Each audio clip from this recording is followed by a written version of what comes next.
what I realized is when we were texting, at first I did say 10:30 and we agreed to it. And then I told you that I wake up at 6. And then I think somehow we talked about 7:30. So I think Yeah, and that's then what just happened. got confused. Yeah. Yeah, it's all good though. But thank you for joining me, Moke and friends. This is Moke and Kai. Kai is all the way from the UK, right? Yeah. How are you? Let me ask you first. How's the weather there? Very, very cold at the moment. It's Oh, really? I just been on a walk actually. It's so we use like Celsius or centigrade, so it's -1, but it feels like -8. So I guess that's like about like in the 20s maybe. Like yeah, I think it's Oh, in the wow. Okay. Wow. yeah, So the 20s. here it's probably like I think today is maybe 28 and Yeah. Monday is going to be 1. Oh wow. So very Yeah. cold. I've never felt that in my life. I never really Yeah, felt that's that in like cold, Texas. cold. Yeah, that's crazy. Yeah. So how are you? How are you doing? You look great. Yeah. I mean, it's been a weird year and a bit, hasn't it, with everything that's going on? But Yeah, yeah, because honestly, it has because I met you last year at what would have been South by Southwest. yeah. And so it's pretty much been a year. And so you came down from the UK for South by Southwest, and then you didn't even get to do No. anything because So I was already in America. I was in Orlando with my family. And then it Mhm, turned out South by Southwest was like the perfect time that I could just go the week after. mhm. So it wasn't until I think like 3 days or maybe 4 days before that they actually cancelled it. So I was already in America. I already had my flights to Austin, so I just went because I had a friend there. And yeah, and Yeah. then we ended up meeting, and I met a few cool people there, but there was nothing really going on like at all. And So then so they gave go you the ahead. option to defer your ticket for either this year, next year, or the year after. So I picked this year, thinking that it would all be over. But even this year, there's no festival; it's online. So yeah, it's So crazy. are you still gonna go to Austin? Not this year. No, I'm gonna go. I might go in the start of October instead if Austin City Limits is on, but we'll see because at the Have moment you it's ha- definitely have not. you have you been to the ACL before? No, but I just Uh, thought I'm already going to America. I think at about that time, so I might as well pop over and see uh, what's going on. because I mean, in my opinion, I feel like South by is if you're looking to try to perform or do something that's for South by because I feel Yeah, ACL already has like its lineups. It's like yeah. the Well, Austin I feel Coachella. like I'm just gonna go to experience Austin and Oh, ACL okay. and just have a good time because I Yeah, don't think there's gonna be any conferences or anything until like 2022 now. So it's yeah. crazy. The last time I met you was the last time I've been in a bar in Austin. Yeah, I So mean I don't it's even know crazy, how it isn't it? looks because I Yeah. mean people tell me it's boarded up and shit and all that. But since we are already, I guess, on this topic, and to everybody watching, thank you for watching because in America it's pretty early, and I slept weirdly, but I have kids, and so somehow they just got me up at like 3 and 4 and all this shit. But I want to ask you this: how has the pandemic affected your music career? Because I believe is everything as crazy as it is there, like how it is here. Like I mean, in Texas, shit didn't really close, but for like the beginning of the pandemic, like everything was closed. It was locked down. We couldn't do shit. So here it's kind of gone in a few different stages. First, we had a full lockdown, and the full Mm, lockdown lasted until like July, pretty much. Maybe a little bit earlier than that we came out, but really, like you couldn't go to a bar or a restaurant until like July. So mm, then we had the summer and we were allowed to travel, and kind of things looked like they were getting better. And then we had these local lockdowns where they locked down places that looked like they had higher cases. And I'm from Manchester, which is in the north of England, and they kept locking Manchester down. is that So like the Manchester was, city? yeah, so like all the restaurants had to close. Eventually all the shops had to close. No bars were open at all. Like it was crazy. And then, but a lot of the rest of the country was still going. Whereas now everything has been locked down completely since just before New Year's, and we've been locked down ever since. And they've not told us when we're coming out either. It's supposed to be on March 8th. The schools, because all the schools are shut. The shops are all shut apart from supermarkets. There's no bars. There's no Wait, so venues. how do y'all No gyms. get things? We just go to the supermarket. You can shop online or go to the supermarket. You can go to restaurants like for takeaway. So, for example, tonight, like me and my boyfriend are getting a takeaway from. Well, it's not a takeaway. They do these now, like cook at home sets, where restaurants will make things like So pre-prepared and you cook they're them just at prepping home. it for you. Yeah. So they tend Okay. to be a bit nicer than the takeaways because they're fresher. Because by the time you get a takeaway, like say you're getting it from the city, so it's like 25 minutes away in the car. By the time you get it, it's like cold and you have to like heat it up and stuff. So But with the way they do it, you have to cook it, right? yeah, but they've like part cooked it, so they've made Uh, it really easy for you. Like so you'd have to be an you can't idiot to fuck get it it up. wrong. Yeah, like Okay. honestly, like anyone. We've had a Yeah. few of them and we've not messed any of them up, so it's been all good so far. But yeah, so everything is closed here. So in terms of my career, like it's been a really like to be honest and authentic, it's been a really tough year. Like I've got a desk job at the moment because I can't gig, and everyone who's in music knows that most of the money is in live music now. Like Right. you're not actually earning from recorded music, or you are, but Spotify pays you like 0.3 of a pence per stream. Yeah, yeah. You gotta So have like you a really have to be like on it with like merch and performing. But the thing is, like, I have a merch store online. I have sold merch over the pandemic, but you basically sell most of your merch when you perform live.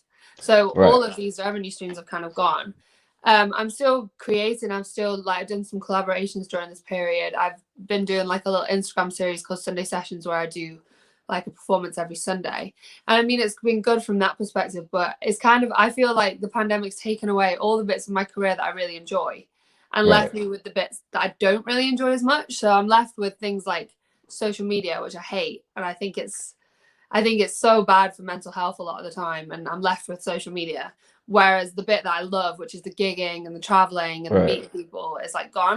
So I think it's forced me to become a lot more creative and in terms It's- of not like being creative as in like creating music, but like thinking like outside of the box in terms of how to get myself out there and how to like connect with fans and stuff like that. yeah. But I would say that it is definitely tough because a lot of my favorite parts of my job are gone. So right Well, now I'm see, just kind of creating as much music as I can. So then when things start back up, I have stuff. I was gonna ask you about that because I know you pretty much create everything, right? You create your Yeah. beats and everything. Yeah. So I produce, mix, master, write everything. Yeah. That's pretty amazing. So do do you have more pandemic influence songs now, Um, or are you still thinking like in a free world type of mind? It's, I think so I spoke to one of my friends a couple of days ago. He's a rapper in the UK. He's a rapper and he's a producer and he's my guitarist. And I was talking to him about doing a collaboration project because I have some themes that I want to write about that are not what I would usually write about in my music. So I Mm. kind of wanted to do a collaboration project to kind of give me the freedom to explore that without taking away from like my brand and like what it is that I do. And also I have this EP that I've been working on for a long time. So I kind of don't want to put out some individual music that's completely different because I think it will just like ruin what's coming with the EP. So, but Mm. some of the things that I've wanted to write about that I've been thinking about with him are kind of, I'm not sure that they're not about the pandemic, but they're things that the pandemic has given me time to think about and has kind of shed light on. So things like the fact that, you know, the 9 to 5 way of life really isn't good for people's mental health. It's not what human beings are meant to be doing.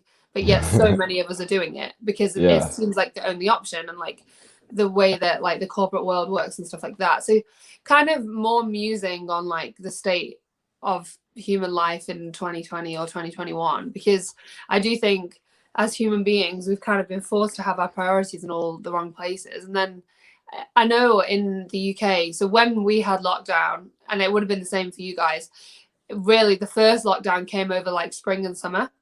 So the Right. weather was amazing and people were like buzzing. They had all this free time. They were like a bit stressed with work and stuff, but they were like going outside on walks, spending more time with family. Like just doing stuff that they hadn't had time to do whilst they were in the normal world.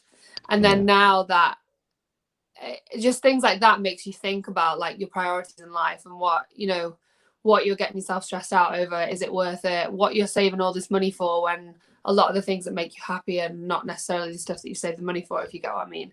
So I But think have y'all's pandemic has it been like normal, like safe? Because over here, I don't know if you've seen, but they've been wilding the fuck out over here. You know what I yeah. mean? Like it's I don't know. To me, it's crazy because I've never really talked to somebody who lives somewhere else, and Mhm. so for y'all, it sounds like it's kind of taking its toll and it's kind of stressed out. And like for us, it's like I feel like for us, shit hasn't changed. All we gotta do is just wear a mask now. No, here life has changed like hugely.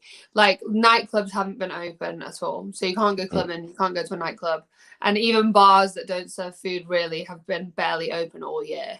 Um, wow. Do so do they do they give y'all checks or do they give y'all money like the government? no, we haven't had like a payment for everyone. Like we haven't had that. People who are on benefits or universal credit have had extra money. We've had a scheme called furlough, which is well, the furlough scheme is just you're basically the government will pay you 80% of your wage if you cannot work. So if your employer says that it's not, say you're in like hospitality, so say you're in restaurants at the moment, restaurant workers can't work because restaurants aren't But allowed to be open. but So the government will pay you as you being a 80%. musician, what about you? What about you as a musician? Like So do they go offer your shows or do so they even acknowledge it? the musician scheme has been I mean, I think it's shit. Like I think Yeah. most of us think it's shit. My drummer, for example, I didn't even try and claim off it because I just knew it was going to be rubbish, and I had income streams that the way I've structured my income is I have income streams from different places. So I just knew that some of them would carry on, and then that would maybe make the form difficult because they want you to show that all of your income is kind of gone. So my Right. drummer, who all of his income has gone, like he would gig with me, and then he would do a lot of what are like holiday park gigs. Hmm. So I'm trying to think of what like the American equivalent would be. Um, but they're basically like the different companies like Butlins, Haven, and stuff. They have these holiday parks where you go and you'll be in like caravans or little mini houses, and then they have like a big Yeah. complex, and you take the kids to like the swimming baths and all this stuff. People go on holiday there in the UK, and then they have entertainment in the evening. And he would Hmm. like moonlight with a band who did like cover songs in those sort of places, and they actually pay really well. Yeah. So he most of his income, or pretty much all of his income that he needed to live, was from music. And he applied for the self-employed music scheme, and they just gave him nothing. Like they Oh. also had an advertising campaign, which rubbed a lot of people the wrong way, which was reskill, rethink, reboot, and they would have a picture of like a ballet dancer and Mm. then show her becoming like a computer programmer, or a picture of like a Oh. musician and show them doing something else. And it So really it's pissed a like lot of stop people doing off. what you're doing and do Yeah, some it's like shit get that a would real benefit. job. But the Yeah. thing is, like, the whole reskill, rethink, reboot thing really pissed me off, particularly because I have a first class degree in chemistry, so that I have a full degree in chemistry, the best Okay. grades you can get. So I have already skilled in something else and then Right. chosen to go into music. And I've done Mm. more training and more studying for my music career than I did for chemistry. And they're telling me to rethink, reskill, reboot. It's like, Yeah. fuck off. Like, I understand them telling people, look, it's going to be a year before there's going to be any live music. You're not going to be able to gig. Get a Right. temporary job. I think it's slightly insensitive, but at the same time, it's realistic. That's what I've done. But telling people Mm. to rethink, reskill, reboot as if their industry isn't important when it's a Right. £3 billion industry in the UK is the music industry. So the whole thing is just, yeah, they've not really provided enough support for creatives, I don't think. And the self-employed scheme is bad as well. Like my friend is a PT, and obviously personal trainers are losing a lot of money because gyms aren't open here either. Mm. So yeah, I don't think she's received a lot of support in terms of that. And my Mm. boyfriend owns a cafe, And obviously, like cafes and restaurants, they're not allowed to have people in, they're only allowed to do takeaway. And the Oh, support he's received from the government's been like negligible, like really nothing. It's so like, has he had to use less employees since it's only like so dine out or take out? So for Aiden, he actually only opened last year on February 22nd. So he Oh opened that, shit. yeah. So he was open for less than a month before Wow. everything. And so his cafe is a hip hop coffee shop. So it's all hip Mm. hop. It's based around the music. Like he has a photography exhibition there from like the Wu-Tang like Gods of Rap tour. Okay, I was gonna say what type of hip hop was it? Okay.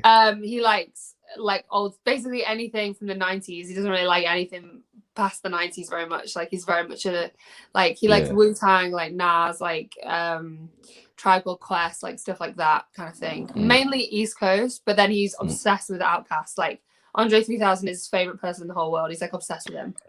Yes. I mean, come on. Yeah, come on. So Hey, yeah, like, but I wanted. he was supposed to So, be doing events, like, so he had large professor was coming to do a talk, like he had like different people coming. no shit. Yeah, like I don't know how he manages it, because he obviously didn't have a big budget because it's like a brand new place, but he just kind of messages people at the right time. And he saw like some Yeah. people were coming into town. He was telling me about one of the guys from Del Sol or something was Oh coming, shit. because he was already coming to Manchester to tour. And then Aiden messaged him and he was like, whilst you're here, could you just pop by? And it worked. So I don't know. He's a lot better at that sort of stuff than I am. Just like kind of punting and just seeing what works. And these guys come by and they perform and stuff. Well, so he was going to do a mix of like DJ sets, live Mm. performances, and then talks. I think a lot of the ones with the bigger people, it was more just going to be like a sit down, like question answer thing, Yeah. because you have to pay them a bigger fee if they perform. Right. But still, like for like the hip hop heads in Manchester, to Oh have like yeah. Large Professor there, they'd be like, oh my god, and they'd come and buy coffee and talk to him or whatever. Yeah. So That's that fucking was his dope. plan, and he was going to do live events, and I was going to gig there and all this stuff. And obviously he can't do any of that, so the only thing he can do is like serve coffee and cakes. And at the moment, Damn. I bake all the cakes and all the biscuits for him, because then he doesn't have to pay someone to do it. So it's kind of little cutbacks like that, like not paying bakers and just getting me to do it. Right. Like that helps. But yeah, like I think everyone Look at you. You're a dedicated girlfriend then. Yeah, I'm a good girlfriend. I bake the cakes. So yeah. I also bake like, because it's hip hop, I bake like we did You did the Wu-Tang Wu-Tang gummy cookies. biscuits. Yeah. Yes, We I do saw it. that.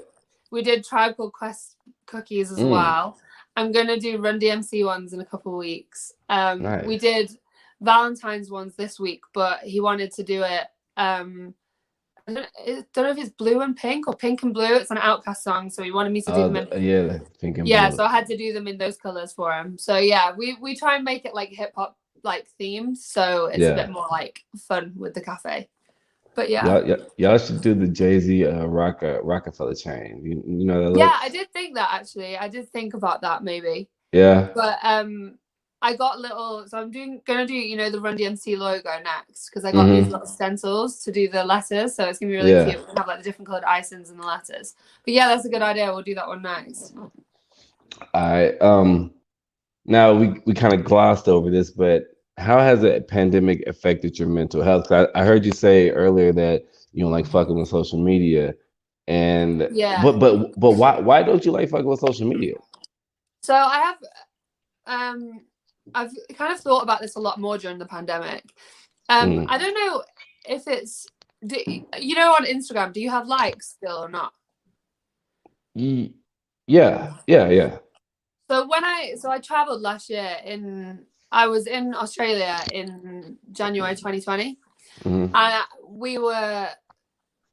all the English girls were on social media, and we realized they don't have likes on Instagram, so you can't see how many likes a post has on Instagram. It just says like if any of your friends have liked it. And I just think stuff like that, these little changes make such a big difference. And I've been listening to a lot of podcasts about like the science of social media, and it is like an addictive drug. Like every time you get the validation and the likes and stuff, you get a hit of dopamine, so you end up becoming like addicted to it. And I think if you are a bit insecure and like you get 600 likes on a picture of you in a bikini, or, you know, just a selfie of you, then you kind of, even though it's positive, you kind of internalize it, and then it becomes like a thing. Like, you need the attention, you need the likes and stuff. And I just think for me, like, I find myself, it's not like pictures of me in a bikini, but say like my Sunday session performances, I'll find there's a massive effect on my mood if after a couple hours I've not had the engagement that I had the week before, or like I've worked really, really hard on. So a couple of weeks ago, I did a split screen video. Like, I worked so hard on it. I got my drummer, my guitarist, I played keys, I recorded vocals, and we did like we recorded everything, all the different parts of one of my tracks. We did like an acoustic, like, band version. We did a video of everything, and I put them all together in like a split screen video with all the different shots coming in and out. And it took me hours, and I was so proud of it, and I was just so happy with it. Showed it to some people, like, oh, it's amazing. And then I put it on, and I put it on at a different time of day to when I usually post it. And Instagram just shows it to no one. Like, the algorithm changes all the time. It's not optimized for musicians. And the whole time you're just, basically, you know how I was saying, like, I've lost the best parts of my job. So I've gone from performing in front of people and earning money for it, and also speaking to real people and getting real connection, to posting these videos on Instagram for the currency of likes. So I've done hours of work for likes. Like, I don't get any money from it, for likes. And I just think, I don't know, I just think for me, I'm not saying social media is like the devil, although I'm not gonna lie, I kind of think it is. But for most people, it probably isn't that much of an issue. But I think when a big part of your job becomes to depend on it, that's a really dangerous, like, position to be in with it. So I think I'm just kind of mindful of it. I took a break last week. I just said I like work my ass off every week, because I do my desk job, and then I do my singing and my music around it like I used to do, and then I bake for Aiden and all this lot. And every Sunday it'll be like a big rush to get my Sunday session up, and a big stress. And last week, and I was just like, fuck it. Like, I'm not cancelling on, because I was going on a walk with my friend, because that's the only thing you're allowed to do with your friends now, is going on a walk outside. So I was going on a walk with my friend, and I knew if I went on the walk, I wouldn't get the Sunday session done. And I was just like, fuck it, I don't care. Like, I'd rather go on the walk with my friend and just say to people on Instagram, like, I'm sorry, there's not going to be one this week. Like, social media is just not rewarding me. So why would I give it all my time? So I do just think, like, I've read a few posts of like big influencers as well recently saying how much like social media has not been that great for them as well, and how, you know, they'll start looking at numbers and engagement. And I think the main thing is that Instagram like changes the algorithm all the time. So you're constantly trying to work out why not as many people have seen your post, or not as many people have liked your post. So explain that to me. How does the algorithm change? Because I hear people talk about that, but I never understand how it changed or how to change it.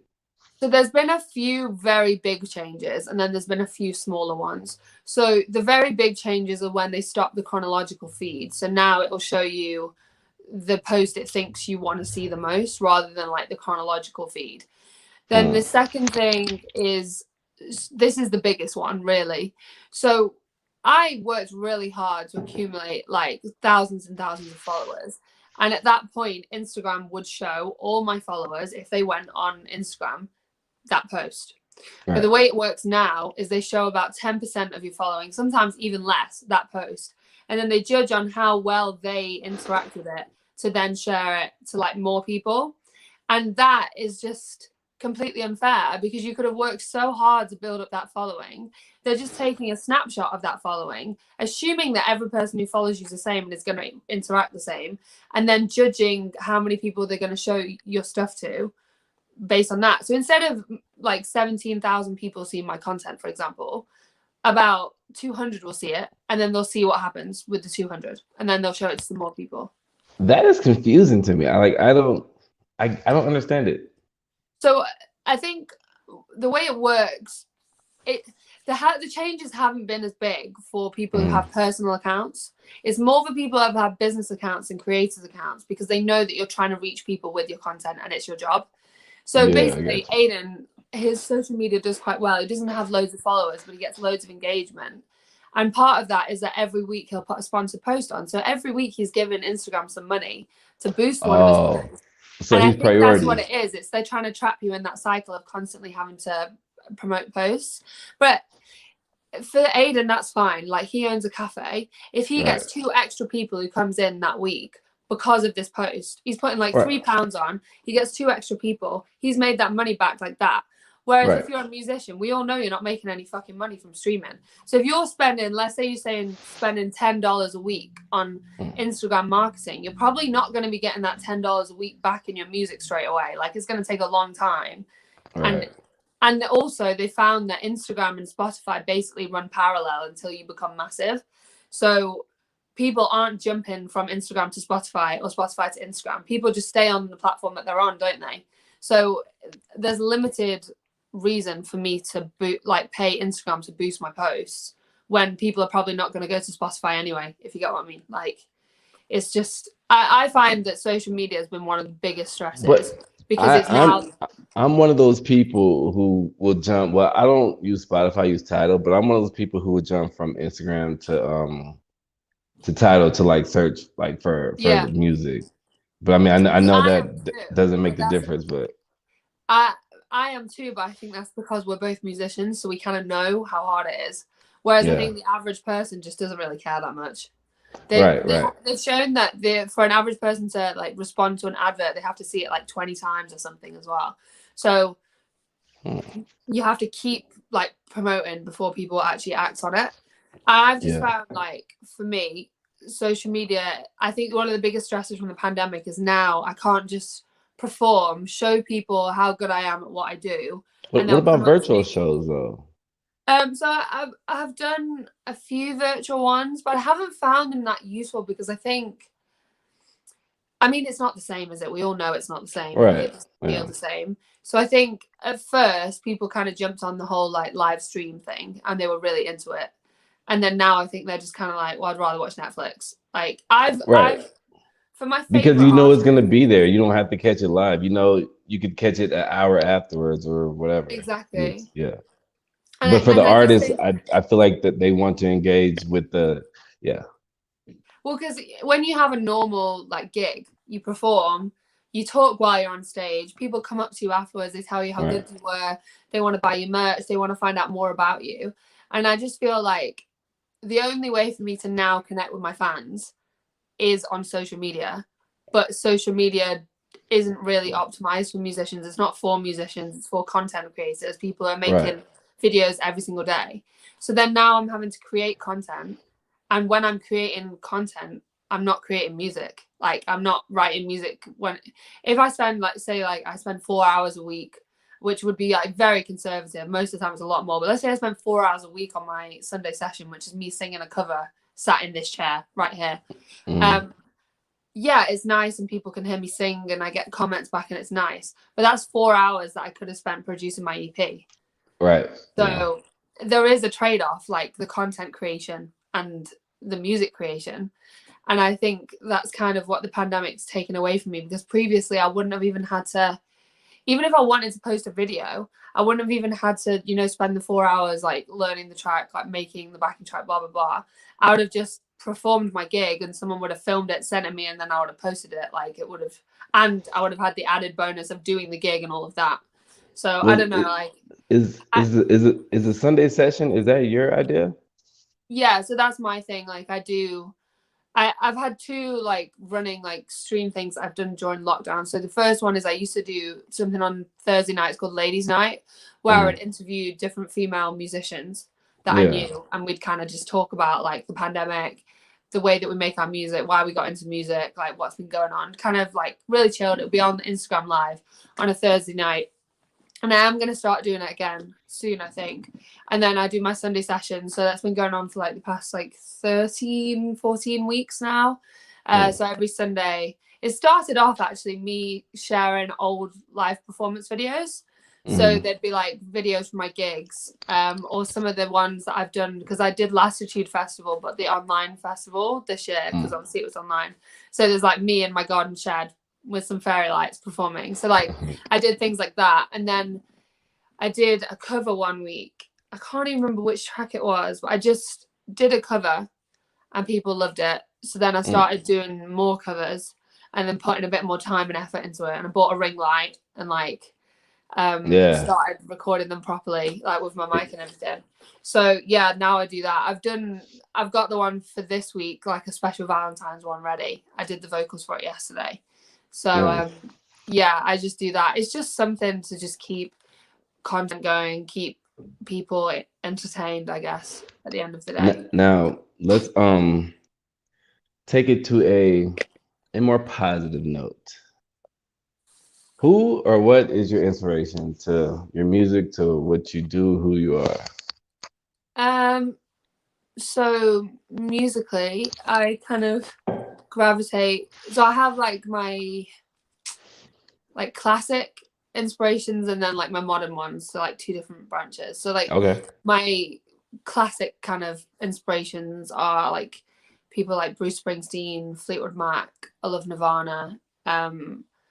Just any like really well written music that's kind of like stood the test of time. You Like I know, love you, Whitney in terms of like vocals and like you know, Michael Jackson. fun fact for me, my favorite artist in the like whole world is Stevie Nicks, like over Yeah. anybody.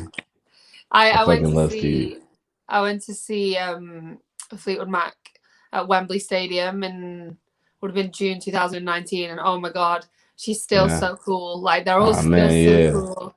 Like I love Stevie Nicks. I love Lindsey Buckingham though, and he wasn't touring with them, and it like broke my heart a little bit that I didn't get to see him live. But yeah, Stevie's so cool. So yeah, I love stuff like that, like really well written, like amazing like songs. And then in terms of like my modern day kind of like my stylistic Mhm. inspirations, like I love Banks, like Paris, Fletcher, who else? I like Billie Eilish, but kind of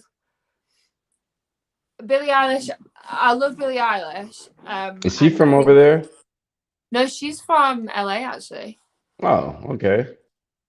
But yeah, I love her, but I do think it might be reaching the point where it's not going to be as good because she's like so big now and it could go a bit too commercial. I'm not sure. I still think she's so Yeah. talented and I think her brother is. Um, yeah, so kind of that dark pop landscape is kind of my stylistic inspiration, I guess. Mm. So, what about for your beats? Like, Um, how did you get into making beats? Because I think that's just like so fucking cool that you make all your beats. so basically, I after I finished university, I was working with some producers in London. It was very much like a typical pop direction. And I wasn't kind of sure about it. And then I went to music college for a Mm. year. And to be honest, it wasn't that useful. Like, it really wasn't. Basically, there was like 8 of us in my class. Every day, it would be pretty much only me that would turn up. Like, everyone else would just like not come, Really? which was actually good in some ways. Like, it was quite lonely. Like, I didn't have anyone to talk to because it was just me and the teachers.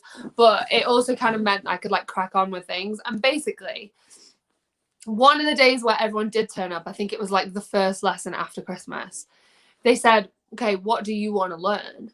And everyone, apart from me, said they wanted to get into music production. Apart from me, right? They were all like, I Mm. want to do music production. I was like, I really don't want to. I was like, I already work with producers that I'm happy with. I already write on my own music. I'm fine. But because they all wanted to do it, we then did it. And then they all stopped turning up, obviously. So then it was just me. And then I'm that sort of person that once I start something, I have to finish it. Yeah. So I'd started this like production and then I actually got quite into it and started to enjoy it. And then after I did this first track, I was kind of like, I was still going to the studio with some different producers I was working with. And I felt like I was starting to kind of find what I wanted to do, like that darker pop thing. But I kept finding that more and more we would have like a bit of conflict and a bit of tension in the studio because I Mm. would have more ideas and they weren't necessarily used to artists coming in and being like, this actually, this is, I've got all these ideas, this is what I want to do. And not that there was anything like nasty about this kind of tension. It was just like a bit like, I don't know, we just kind of were like battling wills. And Simon, the producer, was like, I actually think like eventually you're going to start producing your own music. And I was starting to kind of have that feel as well, that like I wanted Yeah. that more creative control. So then I Yeah. decided to study music production for a year and a half at what was called Manchester Midi School in Manchester, which is an Ableton like certified training center, Oh and wow. that's what I did. I just started learning it, and then kind of, I say fell in love with it. I do love producing, but there are certain times where I want to headbutt my computer. Like I get so angry, Right. but I do know Yeah. in general I do love it. Like because I do think you can create something that is like completely your own. So I guess Hmm. that's kind of how I got into. I got into it by accident. Like I didn't want to. Had no intention of learning production.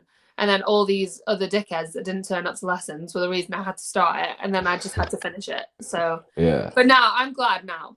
Now I look back on So, it and I'm glad that we did it because I think the music that I've been producing myself is a lot better than anything I did before. right.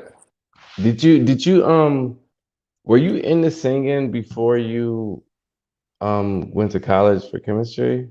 Like how did you start Yes. singing? So I've always sung and I've always like not in an arrogant way, but thought that my voice sounded nice. Right. So, but then was terrified. I just didn't want to get up in front of people. And when I was 9, I tried to do it. And you know, have you ever seen the Lizzie McGuire movie? Lizzie, yeah, probably back in the day. Maybe I Yeah. don't know. I'm gonna So, stick with a no. so basically, Lizzie McGuire was a show on Disney Channel. She did a Yeah, I know. movie, and in the movie, That was she Hillary Duff, right? yeah, and Yeah. in the movie, she looked exactly like this Italian pop star, and they got her to perform on stage. And basically, there was a track in the movie which is like the big like track that she sings on stage, and we Hmm. had this mini like singing competition thing at school, but it was in front of like the school was split into 4 like houses, and basically you'd sing in front of your house, the best person would get picked, and then you'd sing in front of the whole school. So I auditioned in front of the house, but they wanted me to go first. I got myself so worked up that I started crying and I didn't want to do it, so someone else went first. And then when it was my go, I got up, and you know, like when you've been crying, especially when it's about like fear or something, and then when you Yeah. then try and start to sing or speak, and then sometimes you just start crying again. This Yeah. happened in front of the whole school. So I sang one line, which was hey now, and then started crying. Wait, you were And singing Outcast? no, hey Or now. Hey Now You're a Rock It just Star? went like hey now. That was like the start of the song. Oh. And then it went, this is what dreams are made of. But I never got to that bit. I said, hey now, and started crying in front of a quarter of my school and ran away. And then, so after that, until I was 18, this was when I was 9. When I was Mm. 18, people were still following me around the school saying, hey now to me occasionally. Like, Really?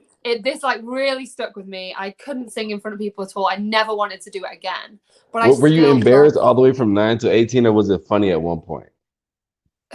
I didn't find it very funny, to be honest. Like the boys found it funny, but it also wasn't. It was definitely mean. It was definitely done to make me feel. I wouldn't react to them, like I wouldn't do anything, but I didn't like it and make me feel good because I knew that I wanted to sing in front of people, and I also knew that they couldn't do it as well. Like they But wouldn't get up what are in they front of me. saying now? Now that you're doing it, like have Well, you? I don't speak to those people anymore, so I don't care. Like you know, and you're just like, I really don't care what you think of Yeah. me. So yeah, so I never could perform in front of people, but I would still be writing. And I've been writing songs genuinely since I was like 4 years old.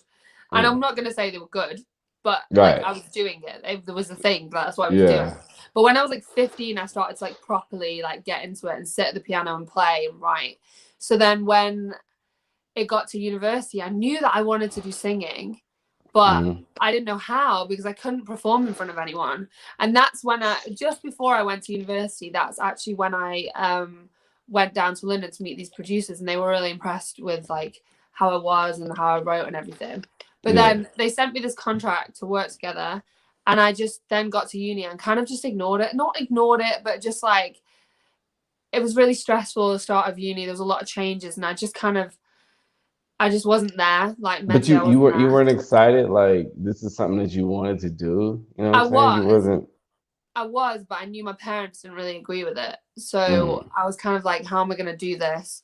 So then I'd had a bad year my first year of uni, like a lot of uni students do. Like a lot of people struggle with mental health in their first year of uni just because it's such a massive change. There's a lot of pressure. You're away from home, and I then would go to the music rooms on my like lunch breaks between lectures or like after lectures and play. And I kind of realized like you're making a mistake. Like this is what makes this is what makes you feel better. This is what makes you happy. So Yeah. then I decided, actually, I'm going to take them up on the offer. And then I started producing, and that's kind of how it went from there. Like, I, first of all, would go like on weekends down to London, or like a weekday, and go back in the day, back and forth from like Nottingham, which is where I was studying, and then London. And then when I finished uni, I said to my parents, like, oh, this is what I want to do. I've got my degree now. And they said, okay, well, you've got a year, just see what happens. And then it's now been six years. No, Wow. yeah, no, 5.5 years. So they haven't stopped me doing it yet. But I think they could then, because since then I've been able to get up on stage and stuff like that. So they've come to see me Right. perform. And now they know that, because they were scared. They knew that I was good, but they just thought I was good because they were my parents. So then when they Oh, came yeah. and saw me perform, and loads of other people thought I was good, I think then they started to be like, okay, Yeah. maybe it's not just because she's our daughter that we think she's good. So yeah, and I think especially with, my production and everything, I think they know that not every singer is doing that. Not every female artist is, well, very few Right. can do that. Right. So Yeah. Very few. yeah, That so that's kind of what happened. that's pretty it's pretty impressive. Thanks. Like that whole story is pretty impressive. That's crazy. But have you did anything job wise like chemistry? No. So at the moment, I'm doing data analysis as like my day job, like for Mm. extra money during the pandemic. So it's not using chemistry, but it's kind of that same like mathsy side of things. Would But would you would you want to get into a job that like uses your chemistry degree? Do you think you would like fall into a career path of it if you did that? I think there's no way to do like a chemistry job on the side of music. Like, Right. I think it would just take over the music thing, and then I would end up not doing music. I think if I did ever want to go into that side of things, it would probably be in terms of like skincare or cosmetics, something that would be like more of that like beauty application. But the aim is to get really big and then have like a fragrance line. I mean, I'm joking, but it would be great, wouldn't it? Like, but yeah, no, I am interested in it. Like, I've never lost that interest, but I just think it's not the same as music. Like, music for me, my boyfriend the other day, I was like quite down about things and quite angry about like all the things the pandemic had taken away. You're just having one of those days where you're just really feeling it. Like, Yeah. and then you have a good sleep and you wake up the next day and you feel a lot more positive. I was having one of those like negative days, and he asked me like, why did you want to be a singer? And I said, Aiden, I didn't want to be a singer. I didn't want to be a singer. I wanted to just go to university, do a normal job, go into a normal career that wasn't Right. stressful, but I couldn't not be a singer. Like, it sounds really cheesy and whatever, but it's like I can't think of doing anything else. Like, it breaks my heart to think that I would ever have to give it up. Like, it just feels like a part of me. As long as I know this is all really corny and really cheesy and like what they say in like films, but it's not that I wanted to be a singer. It was never a conscious thing like, oh, maybe I'll be a singer. It's just something that I Yeah. did. And then I was like, I can't not do this. Why am I not doing this for my job? And then it just kind of went Right. from there. Was So yeah. was it easy to like get started in the UK? You know what I mean? Like what I did you still have I to mean, do? I still don't think like, because I'm nowhere near achieving what I want to achieve, and I'm I nowhere mean, but you near. you have you have a pretty nice following though. Yeah, but I mean, no, not where I want to be. Like, I would Well, like to well, of do. course, yeah. See. I think, like, so throughout my career, kind of my aims have evolved a little bit. So I think when you first, decide that you want to be a singer, you think like you'll make one track and suddenly Universal will want to sign you, and then you'll be like Britney Yeah. Spears. So I kind of went from there being like, I want to be Beyonce, to being like, Mm. okay, well, maybe I'll just do this, maybe. And then now I'm kind of at the point where I just want to be consistently playing like decent, like small to medium venues, but earning all my money from music and not having to Right. do another job, and having a committed fan base I can engage with, sell merch to, just that sort of thing. So I think my goals, weirdly, like, I'm more motivated than I was before. My goals have kind of come closer to me because I think I mean, it's not realistic to say I want to be Beyonce, because there's like one Beyonce at a time in the Yeah. world. There's like, but you don't need to be Beyonce to be successful in music and making a living from Right. music, you know? Yeah. So I think in terms of getting started, I mean, it's probably now with the internet and stuff, it's probably very similar to getting started in America. It's like a lot of it is the online stuff, the online presence, the getting stuff up on the streaming sites, like stuff like that. It'll be the same.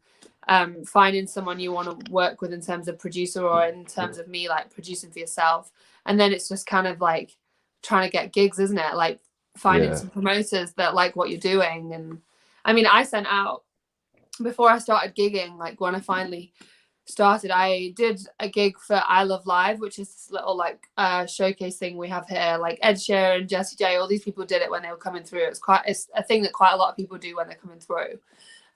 So I did that. That was my first like live performance, and I was like, I hate this. It's so scary. But then I got past that bit.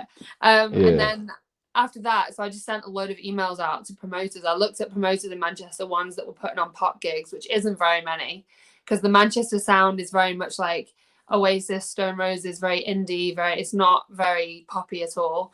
There's a little bit more of like what, you know, like grime and rap. I'd say there's more of that even than there is of pop. So there's like not that much.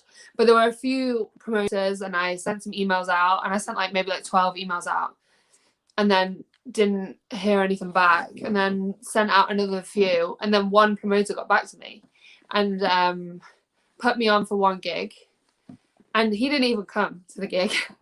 Oh wow. But his assistant who was collecting tickets, she heard me, she said I was really good. And so then I emailed him straight away the next day and was like, oh, I loved the gig last night, thank you so much for the opportunity. Do you have any more gigs coming up? And he was like, oh, I heard you were good. Yeah, okay, what about this one? So we booked in the next gig, and I was supporting this band who I think had quite a big following in Manchester. They were like an older band that come back for like a one-off like reunion gig kind of thing. So I was supporting them. I didn't match their music at all, like at all. But I was on first, then there was another support band, and then there was them. And the promoter had turned up that time. And basically what had happened is we'd sold out one venue. And so they'd upgraded the venue. We were in a different venue, a bigger one. And he came up to me after my set and said how good I was and how great he thought all my songs were, and how he really wanted to like push me forward and put on more gigs. And then from there, I did more gigs with him. And then I did a few down in London. And then I got a manager for a while who I'm not with anymore. And he put on events. So I had some more gigs in London, and it just kind of went from there.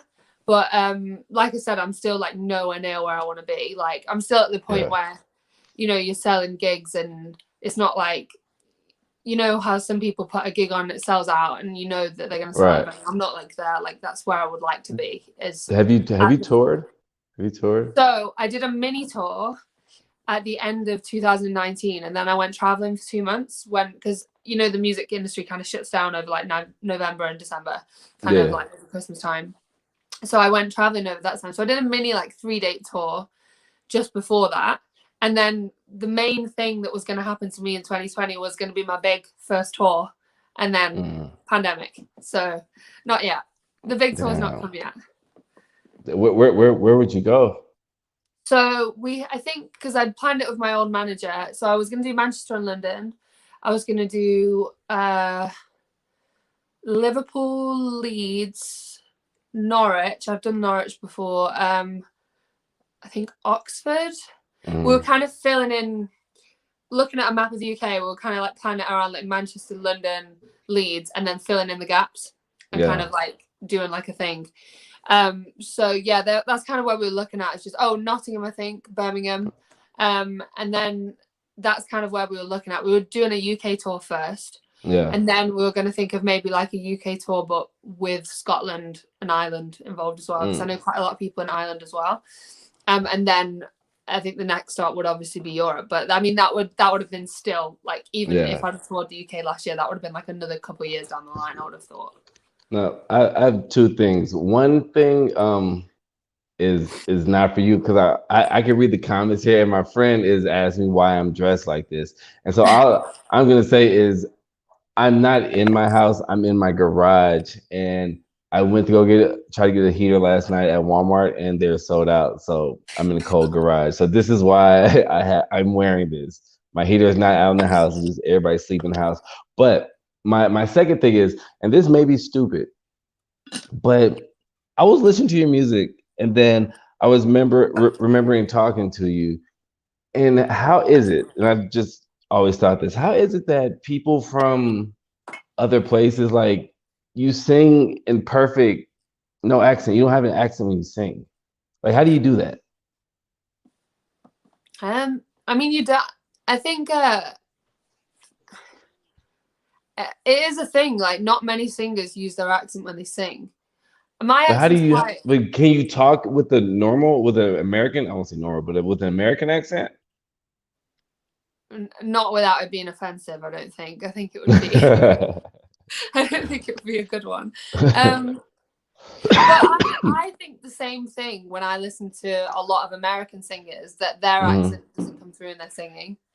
So I think there's that kind of universal, like, flat singing accent, isn't there, that everyone kind of does. And then you get a few people who, like, obviously country singers still sing in their accent. And you get the occasional singer, like, you know, like Lily Allen. Lily Allen, she sings in a British accent. But yeah, no, I don't know. I think it's because a lot of the music that we all grew up listening to. So, like, obviously the Beatles, they don't sing with an accent either. So I think just kind of the transatlantic, like, exchange of music has kind of meant that everyone kind of has the same voice on the music, and then not.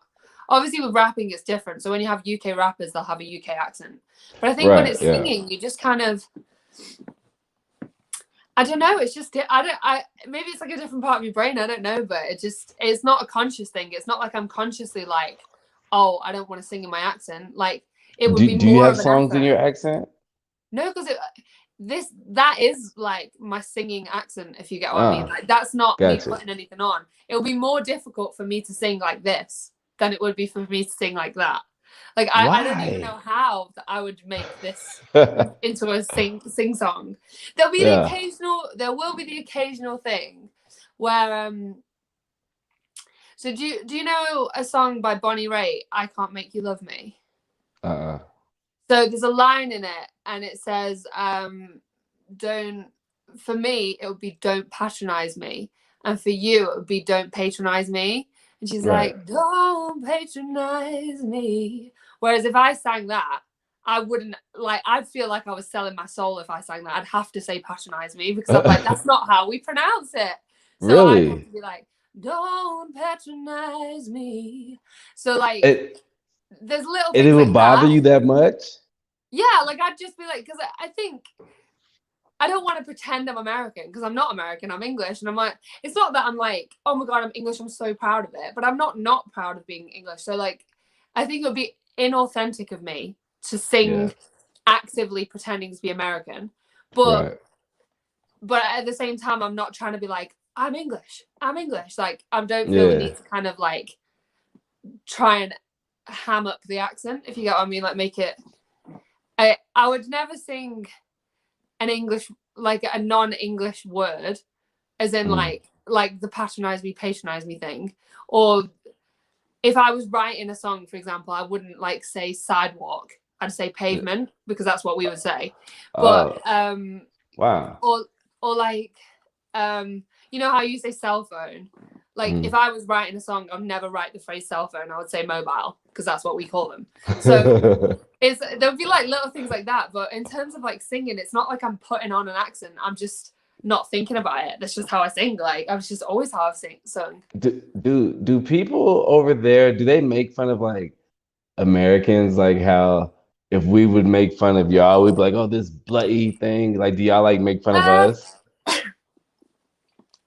Maybe not to the same extreme, because I do feel like American people really have a fascination with, like, the English accent. We definitely do American accents sometimes, or do one. Like, me. Yeah, do one. Oh, it's gonna be. You have to give me something to say, and then I'll try and say it. But it's gonna be offensive. I'm sorry, but it will be. Well, make it be okay. Say something offensive. No, I'm not gonna say anything offensive. I mean, like, the accent will be offensive because it will not be. Just give me, like, a phrase to say. Um, an American phrase. Or just anything, just so I can copy you. Like I'm not good at like thinking things up like that in my head. What's good? Say what's good. I mean, No, I is that can't do that. even I can't do that. That's too short. It needs to be longer. what's an American phrase? Let me check the chat. Somebody said the N-word. I'm definitely not going to say that. I'm not saying that No. in any accent. Good morning. How are you doing today? No, no, no, no, no, no, no. I feel like you're Please, giving me really hard ones. no. Please call me on my cell phone when you see me walking on the sidewalk. Oh God. I feel like I need to practice. Oh God, that's so hard.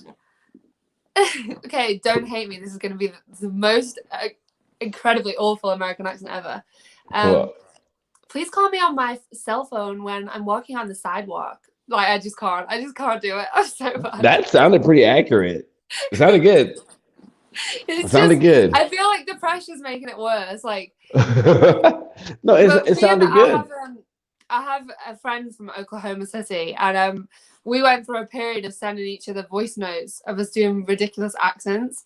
Mm, So we used to do like the Valley Girl one, like oh my god, like the proper like yeah. ditzy like bimbo kind of one, and then like I'd do like regional UK accents because they're so Hmm. different, and she'd be like, oh my god, this is hilarious.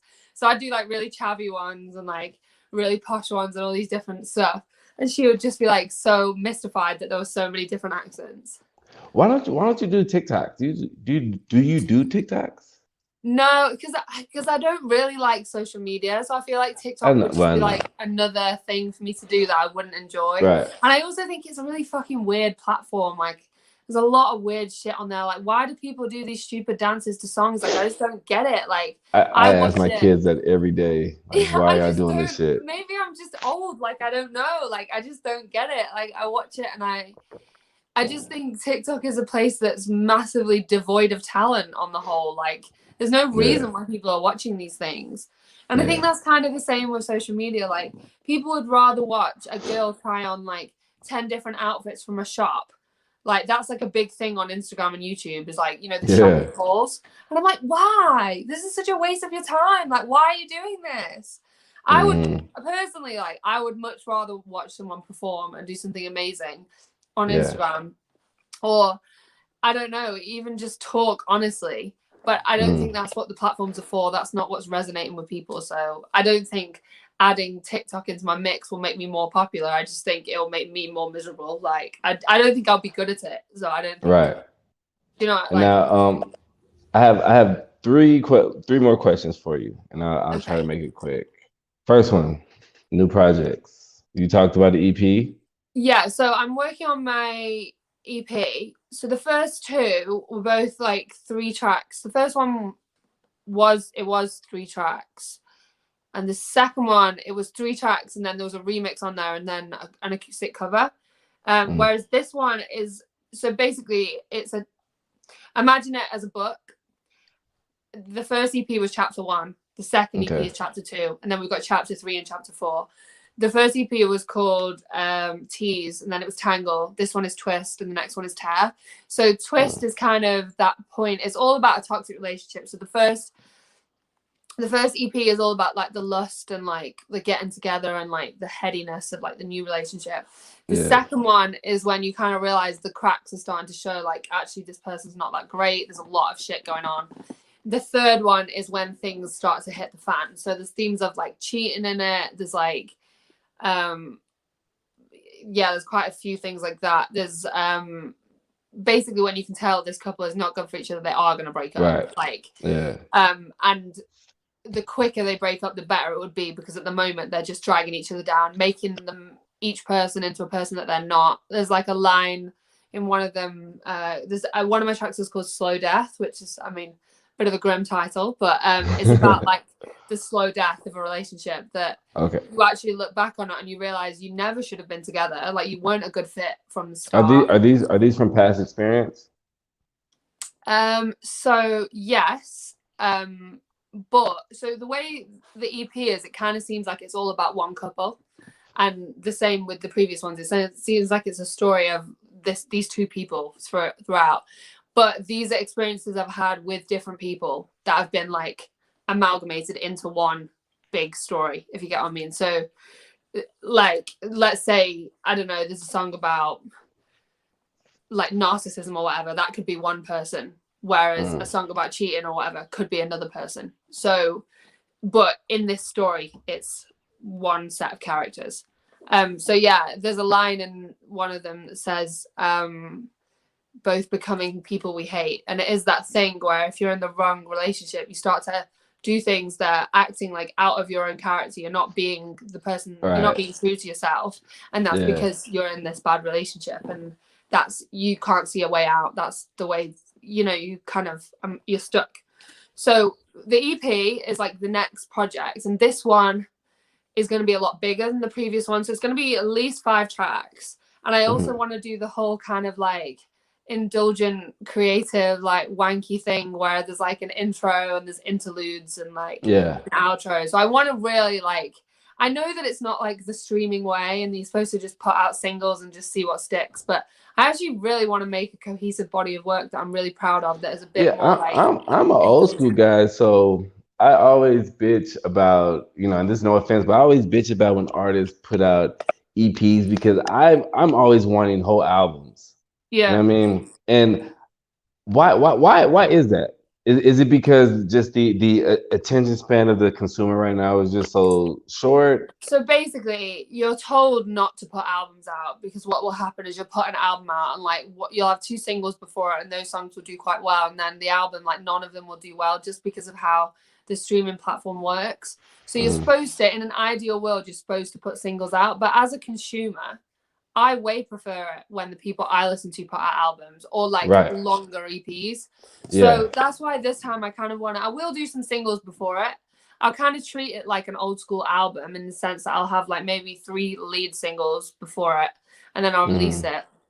But I think the reason why with the EPs, like for me, they're EPs because they're like chapters of this bigger story, which will then form an album at the end with extra tracks. So I'm kind of like working towards that body of work, which is an album, but I'm trying to like be conscious of what the modern music industry is now and how you can help yourself as an artist. So I want to tell the story of an album, which is why all of the EPs are interlinked. But I want to try and reach as many people as possible, which unfortunately is not how it's done now with an album. But eventually they will all merge together and then I'll release some extra tracks or something and they will become an album. Kind of like, you know, The Weeknd, he had the 3 mixtapes and then he made Trilogy. So that's kind of what I'm thinking. Are you gonna, when you kind of release it, are you gonna release it all as one at like towards the, at the end of it, and at then the release end, the album? So I'll release them all as the EPs, and then at the end I'll release like a big one like he did with Trilogy. But he had like 5 extra tracks on it, so it'll be similar to that. And then I'll have some mixes on it, maybe some acoustic versions, and I'll just release like a massive, like I don't know, like 20 track album or something stupid. Are you into you're into the music culture a lot out there, right? Yeah, I guess so. Yeah. Are you into the battle rap culture out there? Is that big out there? I mean, yeah, in the grime kind of scene it is, and like grime and drill. I'd say I'm like, you'd be better talking to my boyfriend than you would be talking to me. But yeah, there is that kind of culture. I think the same as how there is. That's cool. I was just there was just somebody in the chat that was just asking about that. My next question is, let's speak about this. So this is your website. Yeah. You make that. It's a very impressive website. Yeah, I made it. Yeah, thank you. So you're like a very self-sufficient artist that what you would mostly pay people for, you're doing it yourself. Yeah, to be fair, I actually don't pay anyone for anything anymore. So I edit all my videos. I do all my artwork. I design all my merch. I have my own site to sell the merch. I produce all my own tracks. I mix and master them all now as well. I write them all. Yeah, there's not much I pay. I only pay for equipment really. Like I don't pay people. How do you come up with the ideas for your merch? Because I was on your merch store and you have a lot of cool stuff. And I like the are you a PlayStation girl? No, not really. I used to play when I was a Because just kid, how but you have the X and the O over oh yeah, no. Do you yeah. know what that is? Is when I was a kid, I used to watch Gossip Girl, and she used to Hmm. go Gossip Girl XOXO, and so Oh. then when I used to text people, so before like the whole like WhatsApp and instant messenger became like the big thing, when we all texted and we had the phones with the buttons rather than like iPhones, I would always Mm, finish every text message with XOXO. mm. So my friends, it kind of became like a thing that they like make fun of me about a little bit. So then when I did the Caii thing and I was like, oh, there's two eyes, I was like, oh, it'd be fun to have like the X and the O over the eyes. And that's kind of how it came about. But now you're saying it like it does look like a PlayStation controller. Like I've never Yeah. thought about that before, That's but it what actually I thought does. about it when I saw it. That's pretty cool. So But you designed all that? yeah, I did the logo as well, actually. Yeah, that was back in because I did my rebrand kind of thing in May 2018. So Hmm. that was then that I did all that, and then I set up the website. I think it would have been about the same time, actually. My friend did all the photos, actually, all the photos. I have a friend who's a photographer, so she did Hmm. all those. I paid her a little bit for that, but because she's my friend, she did like mates rates. So yeah, now I literally do everything though. Like it's Wow. crazy. So I mean, do you ever see yourself having somebody else do it? Because do you think you're more hands-on now? So I definitely do want someone else to do it because I Mm, found, but it'd have to be the right person. I wouldn't want to like go out and employ like a graphic designer. I'd rather right. have just another person on the team who's like me, abreast everything, understands the vision, understands everything, and is really Hmm. involved. I had a manager, so when I last met you, I would have still been with my manager who after that I like let him go and like not that long after, and I just felt Hmm. like it wasn't the right fit. Like he was a lovely guy but he just wasn't getting the work done that I needed to be done, and Right. he didn't have the right skills. Not that he didn't have any skills, but he didn't have the ones that I felt like were needed at this point in my career. So I would Hmm. love to find a manager kind of like, I don't know, do you know who Stormzy is in the UK? Yeah, yeah, I actually do. My So girl he's, listens to her. yeah, so Stormzy, his best friend is his manager. So they Oh, kind of well, came up maybe I together. don't know who Storms is. The Storms I'm thinking about is a girl. Yeah, no, definitely not the same one. He's like a really, Okay. really, really big black guy. He's like 6'5", like huge guy. I'm gonna check him out. He's like basically the UK's biggest rapper. Maybe him or Skepta would be like the UK's biggest rapper, but he does like grime. Hmm. Yeah, so his best friend was his manager and they both like came up together, and his best friend was like just as hungry as he was, just as like he didn't necessarily have any experience in the industry, but it didn't really matter because they both Right. really were like really determined, and they've achieved loads, and now like having been in the industry together, they like negotiated him a deal. Like he was completely independent at first and then now he's signed to Atlantic, like just really smashed it in terms of like navigating the industry. So I would love like a manager like that, someone who's young like me, like Yeah. hungry, determined, willing to just like keep knocking the door down, keep knocking, like that sort of manager, rather Right. than necessarily like, because the one I had before was like an older guy, and I just don't think it necessarily was the right fit. Not that he wasn't a good guy, but he wasn't a good Yeah. manager. Yeah. Like it just didn't work. So I would love, in terms of like not doing it all myself, I really would like the right manager. Like that's what I'm like looking for now, is the right person to bring on board. I have a couple of friends who've kind of been involved in the industry, and I'm debating asking them if they want to get involved, because I just know that they're the right sort of determined and the right sort of Hmm.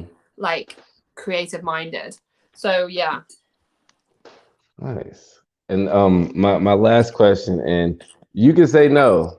Well, two more questions because I want to ask a quirky question, I guess. What would you tell a guy? Because I barely just realized that Valentine's Day is tomorrow. What would you tell a guy to get his girl last minute for Valentine's Day? Oh, okay. Ooh. I think so. I think the thing about Valentine's Day is not the amount that you spend; it's like how much thought has gone into it. So if you come Mm. out last minute, you're already putting yourself at a disadvantage. Um, Right. but I think a few things that are cute. If you bake to something, even if it's rubbish, if you try and bake some heart-shaped biscuits, even if they're Yeah. not good, I think the thought, the fact that you've tried, that's a good thing. Yeah. Make a dinner, that's always a good one. Mm. Um, I think making an effort with your appearance, the societal thing is all these pictures of girls in lingerie trying to be sexy for the man, and Yeah. the bare minimum for men, it's just like turn up with a pair of boxes that don't have a hole in them. So I feel like if you try and be a bit more sexy and put more effort in, I think that's a good gift. My friend is doing this thing for her boyfriend, which is a bit too sentimental for me, but I'm Mm. sure a lot of girls would really like it. So you do this thing, they're called open me when letters. Mm-hmm. So you write on them like open me when you're happy, and then inside there's something. Or open me Ah. when you're sad, and then inside there might be like a list of like shit jokes that are like funny Yeah. because they're rubbish. Or like open me when you're hungry and there's like a recipe in it or something. So maybe that, because boys are not often as sentimental. So if you did something like Right. that, she'd be like, "Oh my god, that's so cute." Or baking cookies. I'd be like, if someone baked for me, I'd be like, "Okay, fair enough. I know you've forgotten, but at the same time, you've made an effort, so it's good." I might bake something. And okay, so my third or my last question, and you can say no, but could you sing something? Yeah. What do you want me to sing? Whatever you want, whatever tickles your fancy. You know what I'm saying? Whatever you want. It could be a cover, it could be your original. Oh, and before you sing, when's the EP coming out? Okay, I don't actually have a date for it yet. I would say in 2 months, probably 2 months. Okay. The first single will probably be appearing in like 2 months. All right. Okay, what should I sing? Um, I'll sing one of mine, I think, just so I say so I don't forget the words. But last time I did a live stream, I forgot the words. So I'm trying to think of one that I definitely won't forget the words to. Okay, I'll sing one. I think I'll sing one off the EP. So this will be Okay. like an exclusive. No one's heard it yet. Let's Um, go. okay. Let me just drink a bit of this first because I wasn't up Okay. prepared. Take your time. Take your time. How much do you want me to sing? Like a However much you chorus? want, however much you want to sing. You can sing a bar, just however much you want to sing. Because Okay, I'll when you sing like a verse up to a chorus. okay, sounds Because good. then there's an instrumental, and I don't just want to sit here and like click because I'm not going to play the track, so I'm just going to sing a cappella. Sounds good. Okay. And I apologize if I make any mistakes or if I Nah, start coughing because I'm not warmed up. it's all good. Okay. I put you on the spot, so it's fine. Okay, I'm going to go. Ready? Okay. Calling me crazy cause I couldn't trust after you told all those lies and you made those things up. I was stupid for letting you do it. Push me away, saying that I care too much. Said you wanted a challenge. I was never enough. I was foolish. I needed to prove it. So I took my hands and I put them somewhere. You never find them, you never look there, of course. Untie the innocent one. So I took my heart somewhere you couldn't touch it. I stole my soul so it's not corrupted by lust. You don't even know what's lost. Baby, I'm always thinking about you. When I'm tangled up with someone new, you're in my head and I smile cause I don't feel bad. Baby, you know you're always on my mind, but you'll never catch me when I'm sneaking outside. You think that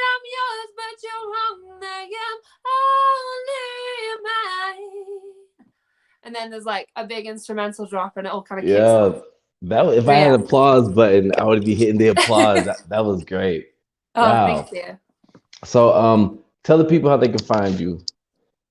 So yeah, the website which is on the screen, that's like got a lot of info about me, and then the tag like everywhere, you know, my Instagram handle, my Facebook, everything, it's just at I am Caii Music.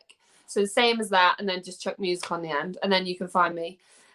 Yeah, please message me and say hi. I always like actually hearing from real life humans. And yeah, Sunday session will be up tomorrow, so that'll be like a good introduction to kind of me and my singing and what I do. But And, yeah, and thank you. and you're most active on Instagram? That's Yeah, the definitely Instagram. I post a bit on Facebook. I don't use Twitter. I'm not gonna lie to you. I don't understand it. I've still never like got any sort of understanding on Twitter. So I use Instagram, Facebook a little bit, and then I'm starting an email list, and I like periodically put it on my stories for people to sign up. So there will be like email like blast outs going soon, and I might even start like a WhatsApp group at some point. You know, like a lot of artists are doing that nowadays. So yeah, like my website's always a good place to start as well. If you just want to send me an, you can even like if you want to go old school, just like fill in a little form on there, or like send me an email. Like I reply to all my emails. So yeah, yeah. just Instagram or like hit my website, I guess.